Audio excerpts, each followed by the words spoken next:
우리는 십계명 말씀을 보고 있습니다. 오늘은 이제 십계명 서문 두 번째 시간을 갖고자 합니다. 앞에서 말씀드린 것처럼 십계명은 이 헌법과 같은 의미를 가지고 있습니다. 우리 일반 법에도 그 헌법뿐만 아니라 그 아래 많은 법률, 규칙 뭐 이런 것들 많이 있죠. 그런 것처럼 우리가 하나님을 믿는다고 했을 때 그 중심에 어떤 내용이 있느냐, 이거를 예수님께서 해설을 하셨죠. 그래서 구약 성경 모세와 선지자가 무슨 말씀을 하셨습니까? 이렇게 물었을 때 예수님께서는 뭐라고 써져 있더냐라고 말씀하시면서 하나님을 사랑하고 내 이웃을 사랑하라, 이렇게 요약을 하셨습니다. 결국 사랑이라고 했죠. 그렇게 하나님 사랑, 이웃 사랑, 이 사랑에 대한 메시지가 무슨 내용입니까? 이 십계명.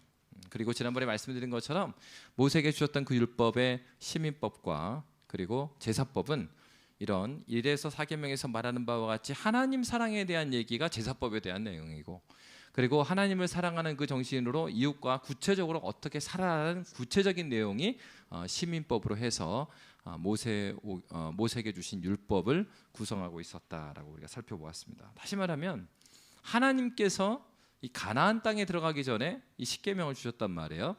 그러니까 하나님 나라 관점으로 생각해 보면 하나님께서는 이 땅에 이 세상을 만드셨어요. 세상을 창조하셨어요. 그리고 사람을 만드셨어요. 그래서 하나님께서 만들고자 하는 나라가 있단 말이에요. 왜 나라에 대한 얘기를 하느냐?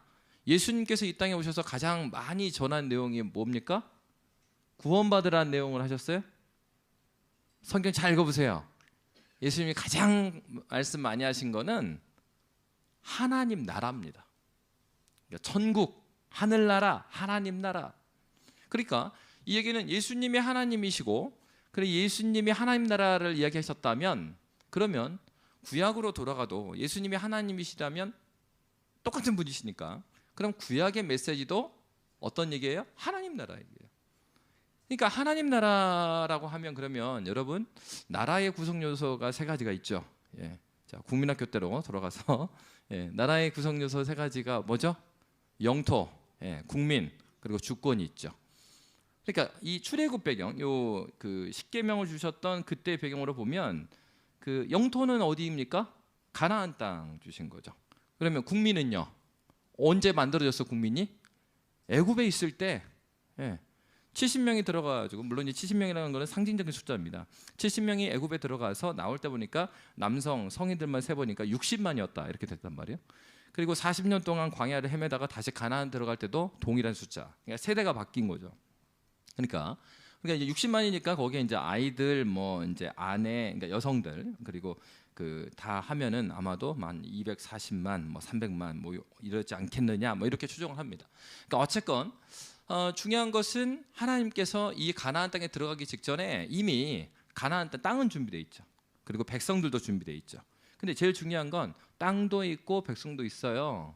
그런데 그 나라가 그 나라답지 못하면 거기에 모여 있다고 해서 그 나라가 될 수는 없죠. 거기에서 가장 중요한 것이 바로 주권에 대한 얘기고, 그 주권은 그 사람들이 그 땅에서 어떻게 살아야 되는 문제인 겁니다. 그래서 영토, 국민, 주권이 다 중요하지만 굉장히 중요한 의미를 가지고 있는 게 뭐예요? 이 주권이라는 겁니다. 그래서 바로 이 너희들이 거기서 하나님 나라의 백성으로서의 정체성을 어떻게 살아야 되느냐는 의미로 시내산에서, 그리고 이제 신명기 같은 경우에는 느보산에서 이 계명에 대한 얘기, 율법에 대한 얘기를 가르쳤던 것입니다. 그러니까 이런 측면에서 이 모세오경, 그 중에서도 율법 중에서도 이 십계명을 그 많은 하나님 나라의 백성으로서 살아야 될 규칙 중에 가장 중요한 내용으로 헌법과 같은 역할을 한 것이 바로 이 십계명이다 하는 것을 살펴보았습니다. 그러면 이제 이렇게 질문을 할 수가 있는 겁니다. 그거는 알겠습니다. 근데 그러면은 그거는 사실은 그 출애굽 배경이잖아요. 구약 시대에 주셨던 법 아닙니까?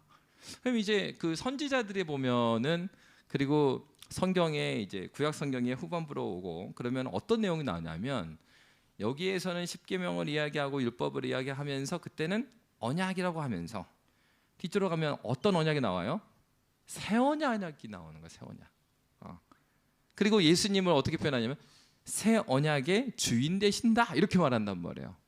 그러니까요, 신약교회에 우리가 살고 있잖아요. 예수님 오신 이후에 우리가 살고 있는데 이런 질문을 하게 되는 거죠. 아니 그 옛날 언약이 있지 않냐? 옛날 언약이 있고 새 언약이 있고, 그래서 이제 이렇게 생각하는 사람도 있죠. 그 구약 신약 하니까 구약은 옛날 언약 율법이고 신약은 새로운 언약 복음이다, 이렇게 이해하는 사람들이 있습니다. 근데 이제 이 얘기는 이제 틀린 내용이에요. 그래서 구약이면 율법이고 신약이면 복음이다 이렇게 되어 있지 않고, 구약 신약은 맞아요. 오래된 언약 그리고 새 언약은 맞는데 구약은 율법이고 신약은 복음이다, 이 얘기는 맞지 않는 얘기입니다. 왜냐하면 이미 구약 성경에서 아담이 범죄했을 때 하나님께서 범죄한 즉시 창세기 3장 15절에서 원시적인 복음을 이야기해요. 여인의 후손이 나와서 뱀의 머리를 밟을 것이라는 구원에 대한 내용을 말씀하시고, 그리고 아브라함에게 있어서도 가르쳐 준 게 무엇입니까? 아브라함이 무엇인가를 해서 아들을 얻은 게 아니에요. 아브라함이 하나님 말씀에 순종하지 않고 믿지 않고 자기 자의로, 금요일 날도 우리가 본문에서 갈라디아에서 봤지만 자기가 노력해서 낳은 아들이 이삭이 아니죠. 자기가 노력해서 낳은 아들은 누구였습니까? 이스마엘이었어요. 갈라디아에서 뭐라 그러냐면 이스마엘 자기 노력에 의해서 낳은 아들, 그 다음에 따라온 게 뭐였어요? 저주였습니다. 자기 힘으로 이스마엘을 낳고 나서 하나님과의 관계가 몇 년 동안 단절됐어요? 13년 동안 하나님 앞에서의 아무런 하나님께서 말씀하시지 않는 침묵기를 보내게 돼요. 그리고 나서 아브라함이 하나님 앞에 부름을 받아서 그들이 하나님 앞에서 이제 회개하는 모습이 나오고 할례를 이제 시행하게 되죠. 그러면서 할례의 의미가 뭡니까? 신약에 오면 그게 세례죠. 우리도 이제 유아 세례 뭐 하고 하는데, 세례의 의미가 뭐예요? 내가 십자가 앞에서 죽는 걸 의미해요. 그러니까 할례도 구약 그 당시의 배경에 그 남성의 성기의 표피를 자르는 것 자체가 뭘 의미하느냐? 너는 이미 죽었다라는 걸 의미해요. 그래서 하나님께서 자식을 주겠다는 약속을 하신 다음에 그렇게 불순종하고 난 이후에 할례를 시행하게 하셔요. 그러니까 할례를 시행하게 하신 다음에 그 이후에 누가 나와요? 그 이후에 이삭이 나옵니다. 그래서 갈라디아서에서 바울이 뭐라고 그런 거예요? 이삭은 무엇을 따라 낳은 아들이라고 그랬어요? 언약, 약속을 따라 낳았다. 이스마엘은요, 육체를 따라 낳았다. 그러니까 구약에서도 창세기부터 이미 하나님께서 가르치신 게 무엇입니까? 너희가 너희의 노력으로 의해서 그 하나님의 약속을 이룰 수 있다고 보여준 거예요? 아니죠.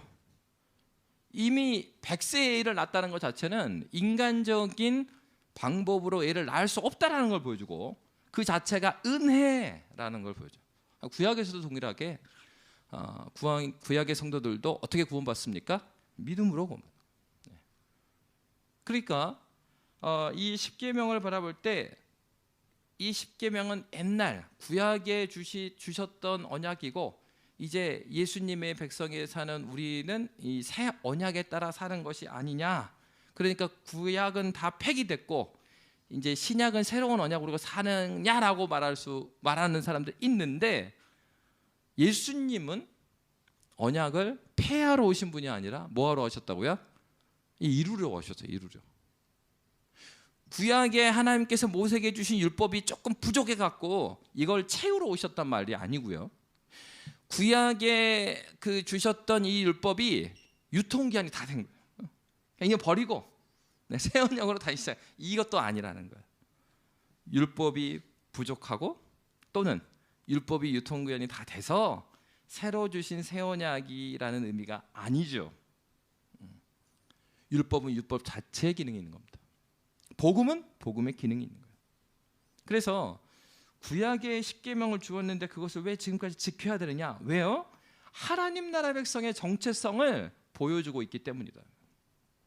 그러니까 구약의 그런 면에서 구약의 이스라엘 백성하고요, 신약의 우리 신약의 이스라엘이 교회잖아요. 신약의 우리 이스라엘 백성들 교회. 그러니까 정치적인 지금 중동에 있는 이스라엘이 그 성경에서 말하는 그 이스라엘 아니고, 지금 신약에서 말하는, 성경에서 말하는 그 이 새 이스라엘은 바로 그리스도 예수를 주로 고백하는 우리예요. 그러니까 교회. 그러면 구약의 이스라엘과 신약의 이스라엘의 공통점이 있어요. 이 십계명과 관련돼서 어떤 부분이 공통점이 있냐면, 홍해를 지났습니다. 구원의 사건이라고 그러죠. 홍해를 지난 구원의 사건 이후에 그들이 시내산에 열 하루길 만에 도착해요. 그리고 십계명을 받기까지 모세가 산 위에 며칠 동안 대기하고 있습니까? 40일 동안 대기합니다. 근데 재밌는 거는 신약에 오면 그 구원의 사건이 무엇으로 이루어져요? 예수님의 십자가 사건을 이루어져요. 그리고 예수님께서 십자가에서 지셨어요. 그러니까 이제 구원을 이루셨죠? 그런데 그 이후에 예수님이 부활하십니다. 그래서 사도행전에 보면은 예수님이 제자들과 며칠 동안 있으세요? 40일 동안 있어요. 40일. 우리 며칠 기도하죠? 40일 기도. 잊지 마세요. 계속 기도하고 계시죠? 그러니까 구약에서도 하나님 말씀을 이 십계명을 받기까지 40일이 있었고요. 그리고 신약에서도 그리스도 예수의 그 말씀을 깨닫기까지 40일이 걸렸어요. 어떤 측면에서? 오순절 성령 강림 사건을 통해서 이 제자들이 하나님 말씀을 그때서야 온전하게 이해하게 돼요. 왜? 사도행전 일정을 봐도요, 예수님 부활하셨는데도 제자들이 뭐라고 물어봐요?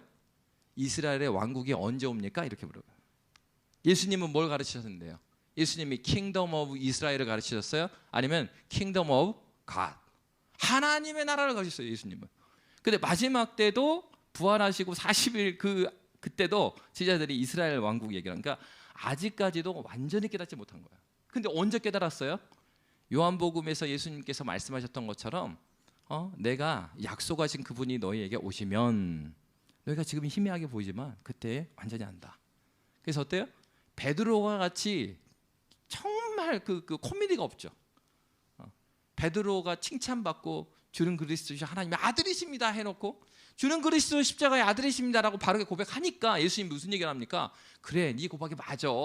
내가 네 고백에 위해 교회를 세울 건데 그래서 내가 죽고 다시 살 거야. 이렇게 말하니까 바울이 어떻게 베드로가 어떻게 해요? 그거 안 됩니다. 그런 일이 일어나지 않을 거예요. 그 예수님 죽으러 가셔야 그 뜻이 이루어진다고 자기가 그렇게 고백을 한 건데 자기가 말한 뜻도 모르는 거예요. 그래서 예수님이 죽으러 간다니까 그리고 잡으러 오니까 어떻게 합니까? 말고의 길을 칼로 잘라버리는 거예요. 그러니까 예수님이 한다는 얘기가 아까 전에는 이 반석 위에 교회를 세우리라 이렇게 칭찬하셨던 베드로한테 예수님이 뭐라 그래요? 사단아, 내 뒤로 물러가라. 어떤 면에서 사단이라고 했어요? 베드로가 그 진짜 사단이란 말이에요? 아니죠. 베드로가 복음을 깨닫지 못하니까 자기는 인간적 의리로 예수님 지키려고 했던 거죠. 근데 그게 결론적으로는 그래서 예수님 지키면 예수님이 십자가를 못 지게 되면 뭐 하는 거예요? 하나님 뜻을 이루는 거예요? 막는 거예요? 자기가 하나님 뜻을 막는 데 쓰임 받는 거예요. 왜? 자신이 고백했던 그 말씀을 깨닫지 못하니까. 그래놓고 예수님 말씀처럼 베드로는 예수님을 3번 부인하고 그리고 도망갑니다. 그랬던 베드로죠. 예수님 마지막 구원을 이루시는 그 전까지도 베드로는 그 말씀 깨닫지 못했고 오히려 예수님의 길을 막는 행동을 했어요. 입으로는 그렇지 않는다고 하지만 그랬던 베드로가 오순절 성령 강림 사건이 딱 일어나니까 누가 설교했어요? 제자들이 일제히 일어나매 베드로가 앞으로 나와 담대히 말하되 그러면서 베드로의 설교가 쫙 이어져요. 근데 그때의 베드로는 그 마태복음 16장 베드로하고는 전혀 다른 베드로인 거예요. 근데 그때 베드로는 창세기부터 이 계시록이 아직 안 나왔군요. 이 창세기부터 이 말라기까지 구약 성경을 복음으로 예수님의 십자가 중심으로 쫙 꿰가지고 설교를 합니다. 여러분 그래서 어떻게 보는 거냐면 앞에서 말한 시내산에서 이 십계명을 받음으로써 하나님께서 이 백성들과 이제 언약식을 한 겁니다. 언약 관계를 맺은 거예요. 그래서 너희는 이제 내 백성이다 이렇게 한 거예요. 신약 교회는 언제 하나님과 언약식을 맺은 거예요? 바로 오순절 성령 강림 사건과 함께 하나님 앞에서 언약식을 갖게 돼요. 여러분 구약에 나타난 이스라엘 백성과 신약에 나타난 새로운 이스라엘 백성인 교회는 이런 공통점을 가지고 있어요.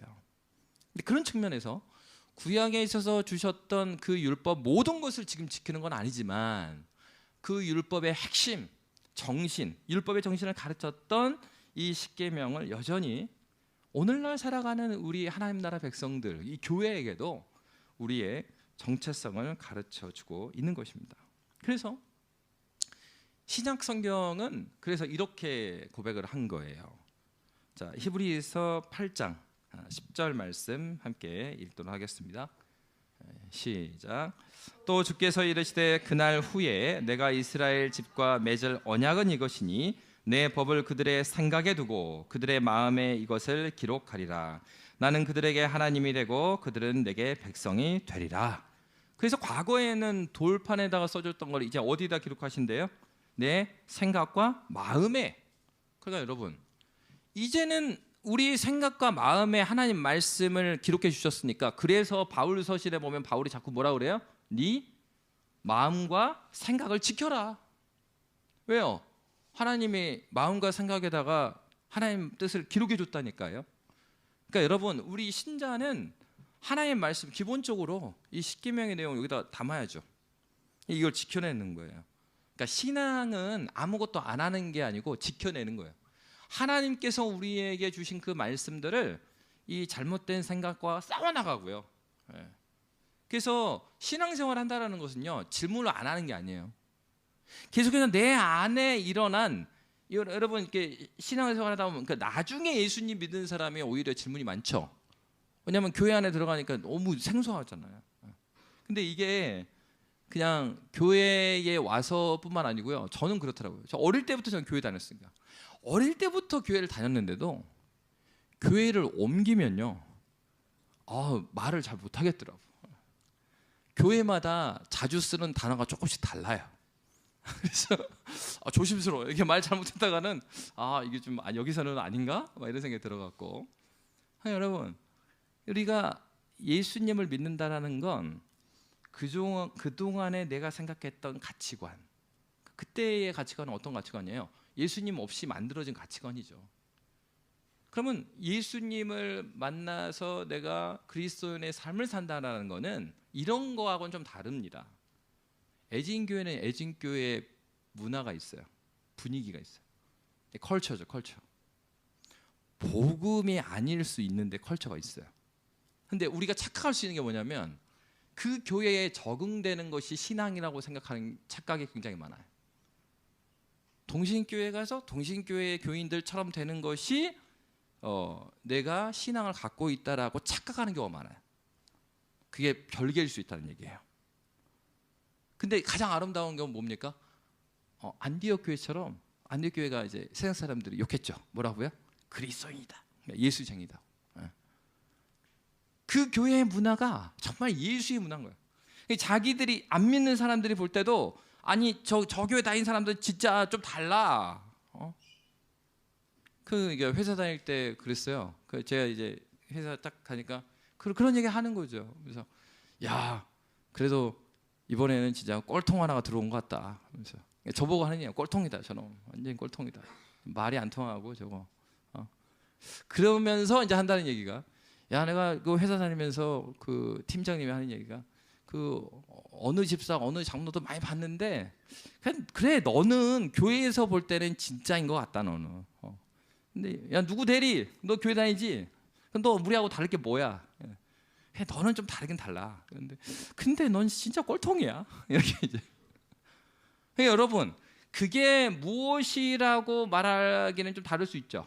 어떤 사람은 삶에 있어서의 어떤 부분이 다를 수 있는데, 참으로 내가 예수를 믿으면 이 세상의 가치관으로 살아가는 사람들과의 결이 다른 어떤 지점이 있는 거예요. 그게 안 믿는 사람을 볼 때는 꼴통으로 볼 수 있고, 또 어떤 사람이 볼 때는 야, 진짜 뭐 다르긴 다르다, 뭔지 모르겠지만, 이런 부분이 있는 사람들이 누구예요? 그 교회라고요. 그게 어디서 나와요? 하나님께서 주신 그 사랑에서 나와요. 그 사랑의 법이 뭡니까? 이 십계명이라고. 이 계명, 이 말씀이 가르쳐주는 그것으로부터 이게 나오는 거예요. 생각과 마음에 새겨준 것으로부터 우리의 언어와 삶의 체계가 달라진 겁니다. 그러니까 뭘 느끼겠어요? 처음 내가 예수를 믿게 되면요, 교회에 오면 자꾸 질문이 생기는 거예요. 이것도 모르게 저것도 모르고, 이건 왜 이렇게 하지? 이건 왜 저렇게 하지? 그런 질문이 계속 생겨나는 거죠. 그래서 묻게 되는 겁니다. 계속해서 질문을 하고 그 답을 찾아가는 거예요. 그리고 그 답은 어디에 수렴돼요? 하나님이 말씀해 주신 이 말씀, 그리고 이 말씀의 정수인 이 계명으로 수렴이 되는 겁니다. 그래서 여러분, 하나님께 주신 율법 자체가 악한 것이 아니에요. 율법 주의는 나쁜 것이지만 율법 자체는 하나님께서 선하게 주셨어요. 그럼 이제 잘 알아야 될 게 뭐냐면, 그러면 착각을 하면 안 되는, 이거 조심해야 될 부분이 있어요. 그러면 율법도 선한 것이고 복음 선한 것이다. 오케이, 이거에 대해서 알겠어요. 그리고 구약에서도 복음이 있다. 오케이, 이것도 알겠어요. 근데 이제 일부분에서 있어서는 굉장히 조심해야 되는 부분인데, 그러면 이 십계명을 다 지키면 구원을 받는가? 이런 부분. 지난주에 말씀드렸지만 이 십계명 언제 주셨다 그랬죠? 홍해를 건너고 난 다음에 주셨습니까? 전에 주셨습니까? 홍해를 건너고 난 다음에 주셨죠.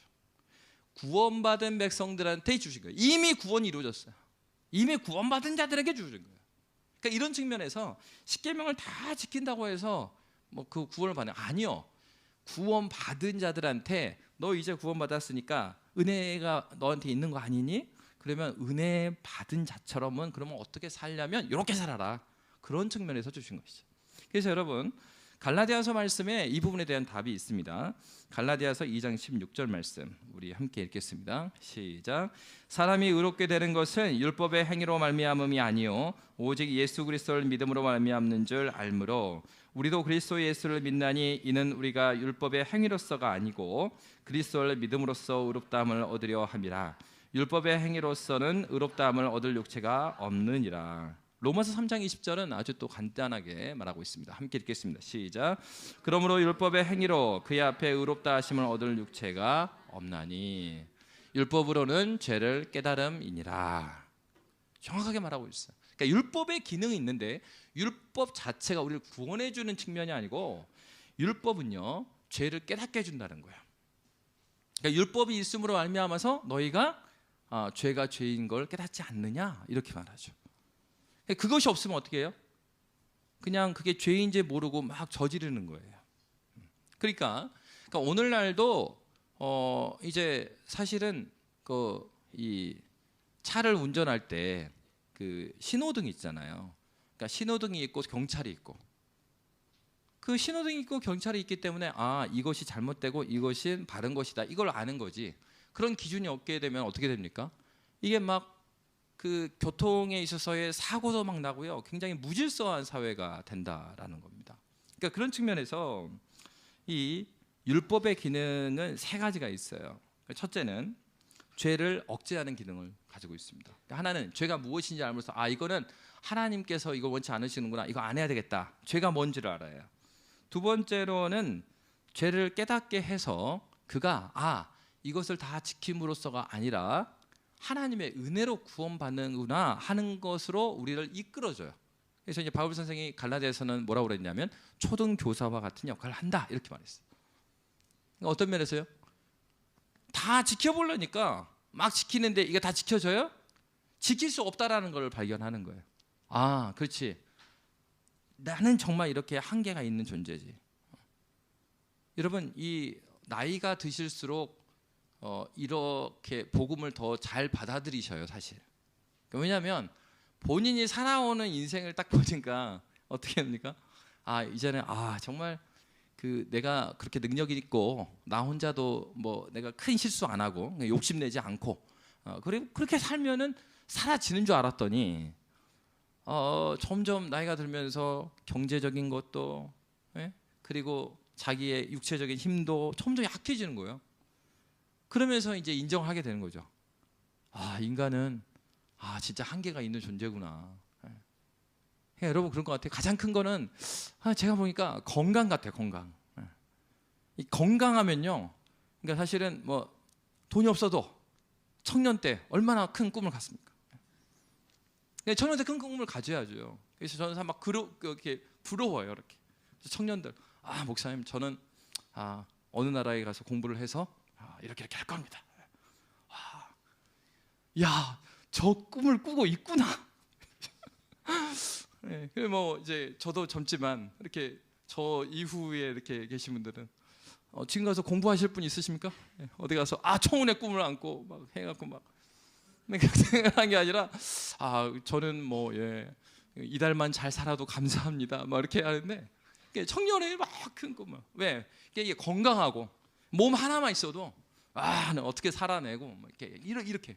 근데요 그때 정말 예수를 만나면 정말 아름다운 일이 일어나죠. 그 하나님께서 그러한 자신감과 힘을 하나님께서 귀하게 쓰셔. 근데 이제 그 주님을 알지 못하게 되면 이 생각이 막 이제 커지죠. 자신 있는 내가 대학도 잘 나왔고 직장도 말이야 난 부럽지 않고 야 그래 어떻게 내가 그러니까 이렇게 허풍이 아니고 성실히 산 거예요. 남들이 볼 때 그 성실하게 꾸준하게 그렇게 되면은요 사실은 그 상태에서 예수를 못 만난 상태에 있으면 내가 굉장히 자신 있고 어느 정도의 위치에 있는 사람이고 그리고 앞으로 예견되는 그 길이 있는 겁니다. 사람이 어느 거 하나라도 의존할 때가 있으면요 잘 안 꺾여요. 그러니까 어려울 때 진짜 주님을 붙잡는가 하나님 은혜가 필요합니다. 그게 아니고 자신의 무엇을 의지하는 게 그 사람입니다. 근데 그게 아니라는 걸 알려주는 게 뭐라고요? 율법이 그런 역할을 했어요. 그러니까 구약 시대의 사람들이 자신들이 하나님 주신 율법대로 산다고 해서 열심히 이렇게 살았거든요. 그랬는데 그들이 결국 어떻게 됐어요? 이스라엘 나라가 어떻게 됐습니까? 없어져 버렸어요. 근데 그거를 보면서 깨닫게 되는 게 뭡니까? 인간으로서 지킨다고 하지만 역사, 구약의 역사를 보여주는 건 하나님께서 말씀을 주셨고 그들이 끊임없이 그 말씀을 지키지 않았다는 걸 보여주지 하나님 말씀을 지킨 걸 보여주지 않아요. 대표적으로 구약에 아주 좋은 제도가 있습니다. 혹시 그 빚이 없으신 분이 있으십니까? 다 빚이 어느 정도 다 있으시군요. 그러면 복음을 이해하기 너무 좋아요. 너무 막 구약 시대로 가고 싶으실 수 있어요. 그 법 중에 하나가 뭐냐면 희년제도라는 게 있어요. 심지어는 노예가 됐어요. 그래서 막 땅도 다 팔았고 심지어 팔 게 없어 내 몸을 팔았어. 그래서 내 노예가 됐어. 근데도요 50년이 되면 원상태로 다 돌려줘요. 그러니까 나는 우리 이제 그 어르신들 이렇게 나는 이렇게 살아도 우리 자식들은 또 잘 살아야지 이렇게 말하잖아요. 근데 이스라엘에 주신 율법에 의하면요 내가 죽기 전에 그날이 온단 말이에요. 50년 지나면 노예가 아니라 없었던 땅도 다시 생기고 그리고 노예 이거 다 끝나고요 자유인이 될 뿐만 아니라 땅도 생겨요. 살 수 있는 길이 50년만 참으면 생긴다니까요. 근데 재밌는 거는 구약 성경에서 한 번도 희년제도는 실행된 적이 없습니다. 그러니까 구약이 증거하는 게 뭐예요? 그러니까 역사가 보여주는 게 인간이 얼마나 탐욕스러운 존재인가를 너무 잘 보여주지만 그들이 그 말씀대로 순종했던 것은 구약 성경에서 하나도 안 보여줘요. 근데 중요한 건 그렇게 하고 나라가 없어졌어요. 그렇다고 해서 하나님께서 그들을 다 버리셨습니까? 끝까지 하나님께 순종하지 않았음에도 불구하고 하나님께서 그들을 살리셨습니다. 결국 율법이 증거했던 건 그들이 그런 존재가 아니라는 걸 보여줬고 그럼에도 불구하고 그렇기 때문에 하나님을 붙든 자들은 하나님께서 살려주신 걸 보여주는 거예요.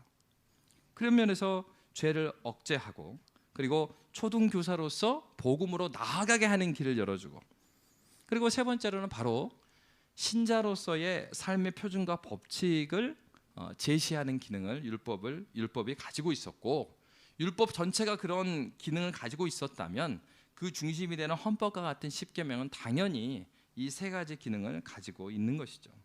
그래서 여러분 요한일서 5장 3절에 보면 이렇게 고백을 하고 있습니다. 함께 읽겠습니다. 시작. 하나님을 사랑하는 것은 이것이니 우리가 그의 계명들을 지키는 것이라. 그의 계명들은 무거운 것이 아니로다. 이게 누구한테 한 얘기입니까? 비그리스도인이에요? 그리스도인이에요? 그리스도인이죠. 교회한테 한 얘기예요. 그러니까 너희가 정말로 구원받은 은혜가 있다면 뭘 사랑하게 돼요? 나를 구원하신 하나님의 말씀을 사랑하게 되죠. 그러니까 여러분 이거는 이렇게 유추해 봐도 됩니다.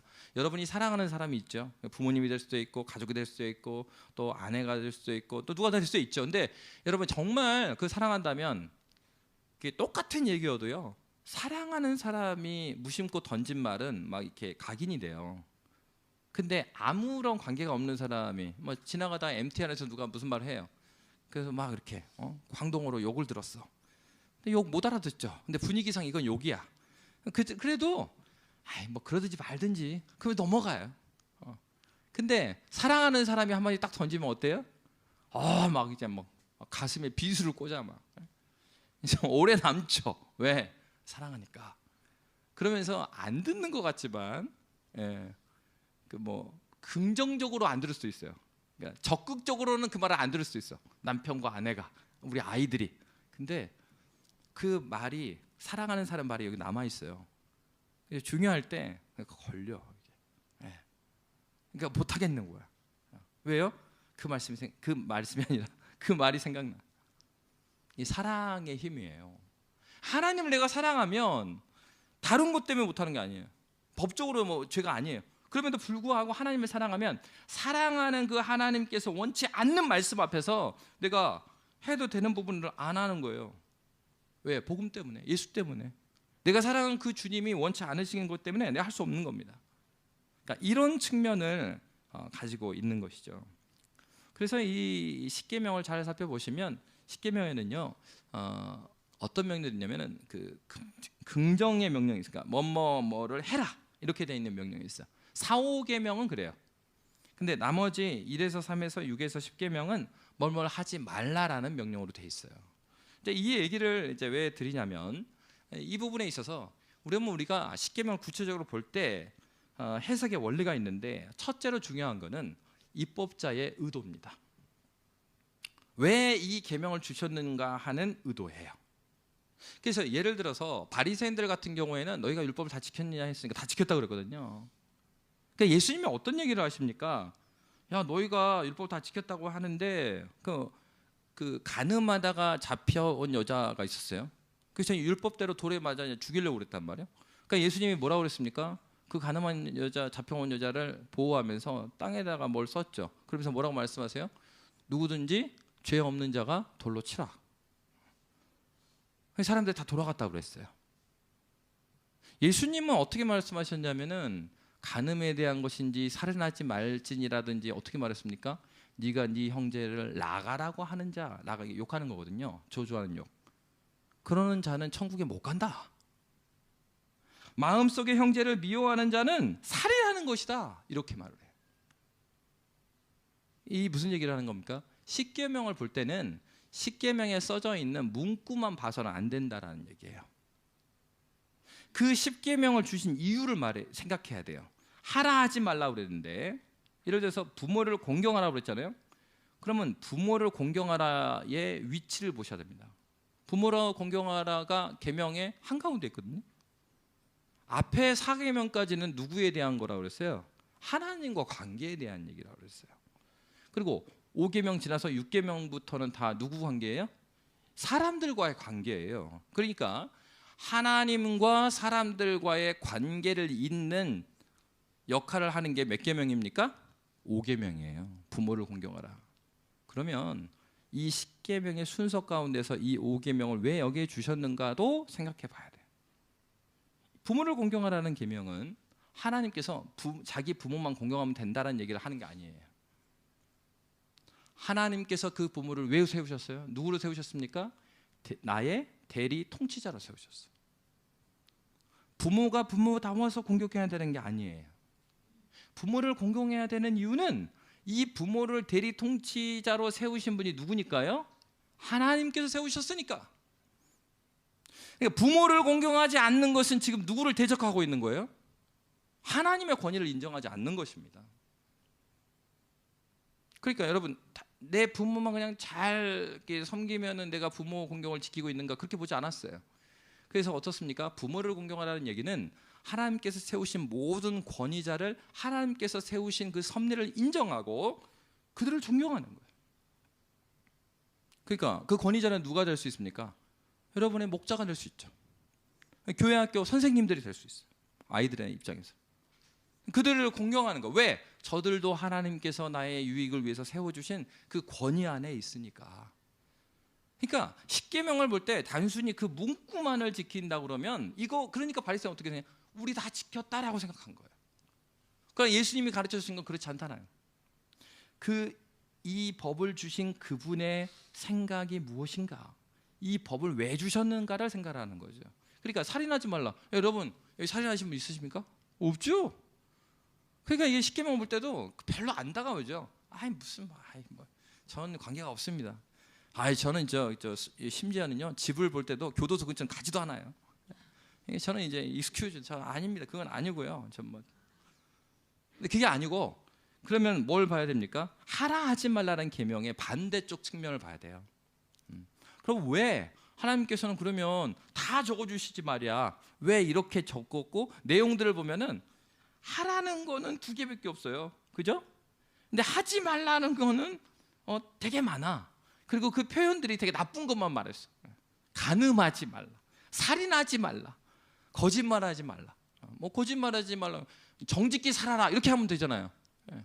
그리고 살인하지 말라, 사랑해라 이렇게 하면 되잖아.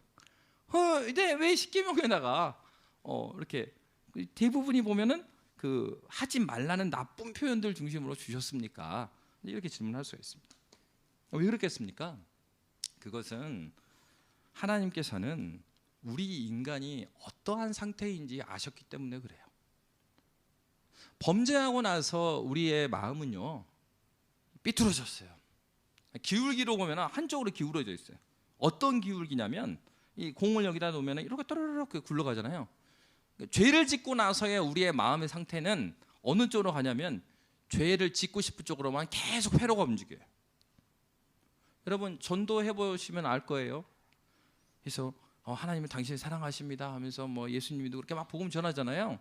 그러면 복음을 받는 사람 입장에서 어떤 식으로 많이 생각하냐면 굉장히 우리가 생각할 때 그 삐딱한 쪽으로 계속 질문을 해요. 전도할 때 두려운 게 뭐예요?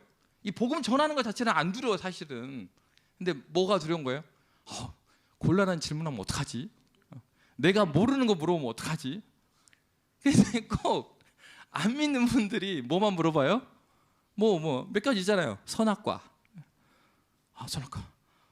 그게 뭐 하여튼 그게 하나님이 주신 거 맞고 그리고 그게 이제 하나님은 선하신 거 맞는데 곤란하게 질문하면 내가 어떻게 답? 이런 게 막 어려워 막. 그 하나님 앞에서 하나님의 범죄를 짓고 하나님 앞에 죄를 짓고 타락한 사람들의 뇌의 회로는요, 생각하는 방식은요 굉장히 자기중심입니다. 성경을 봐도 굉장히 자기중심적으로 해석하고 복음을 누가 전해줘도 자기중심적으로 이해하게 되기 때문에 이 복음이 복음으로 들리지 않는 거예요. 딱 이렇게 안경을 딱 보고 이렇게 딱 하잖아요. 다가오네. 저 사람 교회 다니는 거 안 하는데 드디어 그땐가? 그래. 안 믿는 사람 입장에서 친절을 베푸는데 이거 계속 받아도 되나? 언젠간 교회 오라고 할 것 같은데. 그래 뭐 교회 오라고 하는 건 괜찮지만 이게 또 막 전도하면 어떡하나? 그런데 굉장히 이제 모든 것들을 그렇게. 왜요? 죄가 우리 안에 들어와서 우리에게 있어서 타락하지 않은 영역이 없어요. 우리의 육체도. 여러분 그냥 저를 보시면 알잖아요. 몸이 점점 타락한 대로 제가 그러니까 신앙생활 잘해야 되는데 계속 배가 나오고 있어요. 이건 자기 욕망을 절제를 못하는 거예요. 계속 내 욕망이 따라가는 대로의 삶을 살아가면 몸이 계속 망가지죠. 근데 그것을 또 아니라고 말하면서 거기를 따라가는 삶을 사는 거예요.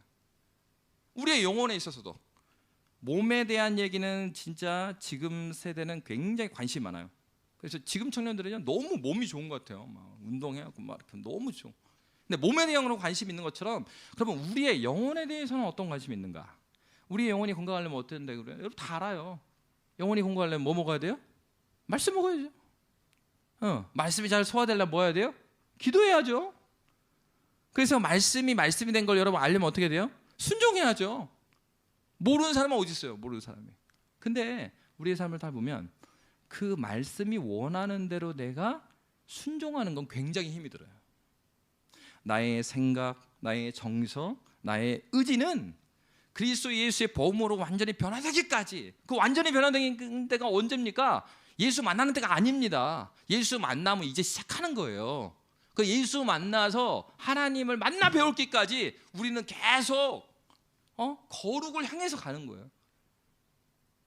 그것 때문에 하나님의 말씀과 기도가 예배가 필요한 겁니다. 근데 우리의 생각들이 그것을 점점 멀어져 가는 거죠. 바로 이것이 인간의 이 죄된 상태예요. 그러니까 하나님께서 그런 우리 상태를 아셨기 때문에 계명을 보면 살인하지 말라, 간음하지 말라, 거짓 증거하지 말라, 내 이웃의 것을 탐내지 말라. 그래서 어떤 방식이냐면 십계명에서 전하고 있는 방식은 뭐냐면요, 그 계명에서 가장 하면 안 되는 리미트를 말하고 있는 거예요. 그러니까 바리새인들은 가장 하면 안 되는 리미트를 해놓고선 다 지켰습니다 한 거예요. 하나님이 보기에는 야, 이걸 준 건 말이야, 이 선이 낙제거든, 떨어진다니까. 그러니까 이런 겁니다. 자기가 낙제 점수 60점인데 59점 60점 맞아놓고선 문제 없습니다. 뭐 그런 거예요. 야, 그건 말이야, 낙제하지 말라고 그 점수를 말해놓은 거지. 그럼 너희는 그러면은 그 공부를 할 때 낙제를 향해서 가니? 정말로 최선을 다해서 최소한이니까 하나님께서 이 문제를 낸 교수님의 마음에 흡족하게 거기를 향해서 가야지. 아니, 너는 그냥 졸업하는 그 리미트에 맞춰서 이렇게 대학생활하면 어떡하냐? 그건 아니잖아. 그런 겁니다. 하나님께서 이 십계명을 주셨을 때 우리가 생각해야 될 것은 하나님이 이 법을 왜 주셨는가를 우리는 생각해야 된다라는 것입니다. 그렇기 때문에 우리가 이 십계명을 볼 때 이 문구 이상의 내용이 이곳에 있는 것을 알아야 되는 거죠.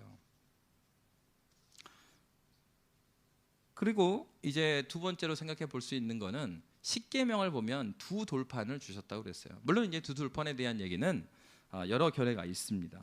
근데 이제 언약적인 측면에서 생각해 보면은 두 돌판이, 하나는 고대에 죽음과 봉신이 계약을 하면 계약서를 두 개를 썼거든요. 그래서 하나는 주군이 가져가고 하나는 봉신이 가져가는, 이렇게 똑같은 내용을 써서. 그래서 이제 사실은 똑같은 내용이 두 장이다 이렇게 보는 게 조금 더 리즈너블합니다. 그런데 이제 칼빈 같은 경우에는 이 계명을 1에서부터 4계명을 첫 번째 돌판에, 그리고 5계명부터 10계명을 두 번째 돌판에 썼다라고 해석을 했어요. 근데 그렇게 해석해도, 근데 이제 정확한 건 모르니까, 성경이 거기까지 나오지 않았으니까. 그러니까 어찌 됐건 그러면 첫째 돌판, 두 번째 돌판이 의미하고 있는 부분을 생각해 볼 수는 있어요. 그러니까 어떤 의미가 있습니까? 첫 번째 돌판에 써져 있는, 그러니까 첫째 돌판, 두 번째 돌판에서 첫 번째 돌판이 1에서 4계명이 써져 있고 두 번째가 5계명에서 10계명이 써져 있다고 생각한다면, 그리고 그렇게 생각하지 않더라도 10계명의 앞부분에 나와 있는 게 누구와의 관계입니까? 하나님과의 관계입니다. 뒷부분에 나와 있는 게요, 사람과의 관계죠. 이것은 무엇을 보여주고 있습니까? 우리의 삶에 있어서 우선순위가 무엇이 돼야 되는지를 가르쳐주고 있는 것입니다.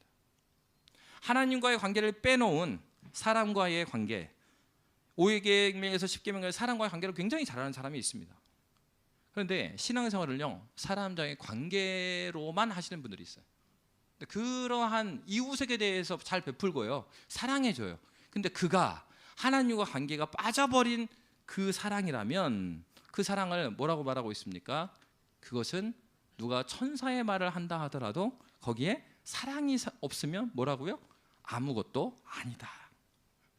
반대로 거기서 사랑은 무슨 사랑이에요? 하나님 사랑을 말하는 겁니다. 그러니까 이웃과의 관계의 사랑이라는 것은 어디서부터 와야 돼요? 이 사랑이 하나님과의 관계로부터 와야 된다는 걸 보여주고 있습니다. 그러니까 십계명을 기억할 때 우리가 생각해야 돼요. 반대도 마찬가지예요. 앞에 있는 돌판, 그러니까 1에서 4계명의 하나님과 관계를 잘 살았어요. 그렇다면 이게 어디서 나타나겠어요? 5에서 10계명에서 나타난 거예요. 완전히 분리될 수가 없는 겁니다. 내가 하나님 앞에서의 친밀한 관계를 갖고 있는데 그분이 사람과의 관계에 상처만, 별명이 상처맨이야. 그래서 새 가족이 왔는데 이야기해 주는 거야. 우리 교회에서 있잖아, 누구누구만 조심하면 돼. 그거 쥐레거든, 쥐레. 언제 터질지 몰라. 그래서 그 나쁜 사람이에요? 아니야, 신앙이 좋으셔. 전도도 열심히 하고 모든 몸이 잘 나오셔. 그렇지만 조심해야 돼. 여러분, 좀 이상하잖아요.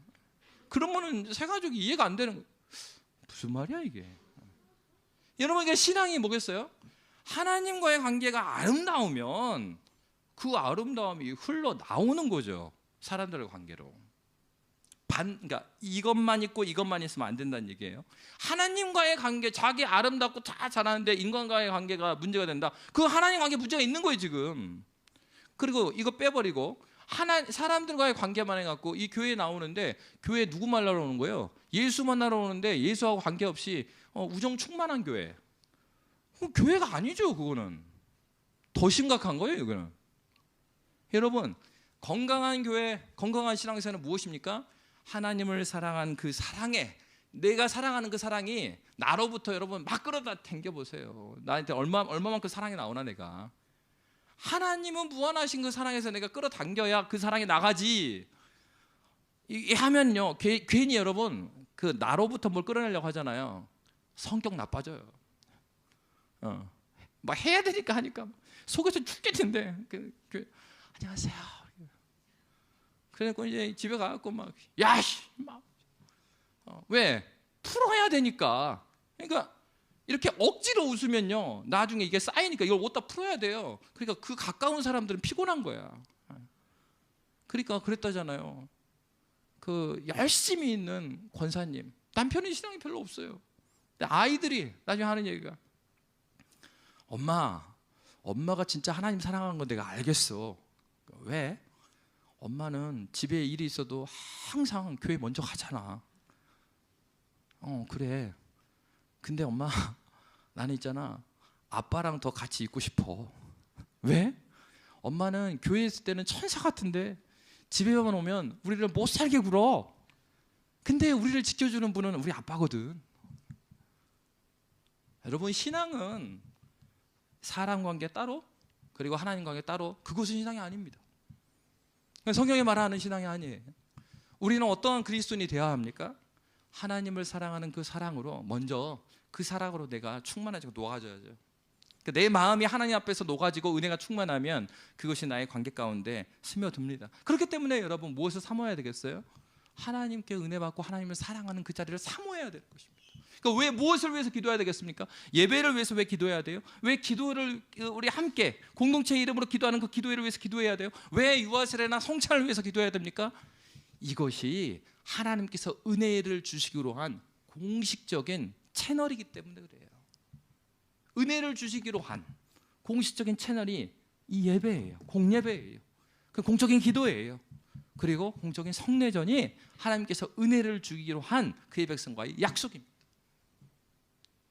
여러분, 저와 여러분이 이 십계명을 대하면서 복음이 무엇이고 우리가 하나님 앞에서 어떻게 살아야 될지를 회복하는 믿음의 교회가 되고, 이 법을 주신 우리 여호와 하나님을 더 깊이 사랑하고 알아가는 믿음의 교회가 되시기를 주의 이름으로 빕니다. 이 시간에 함께 기도하도록 하겠습니다. 이 시간에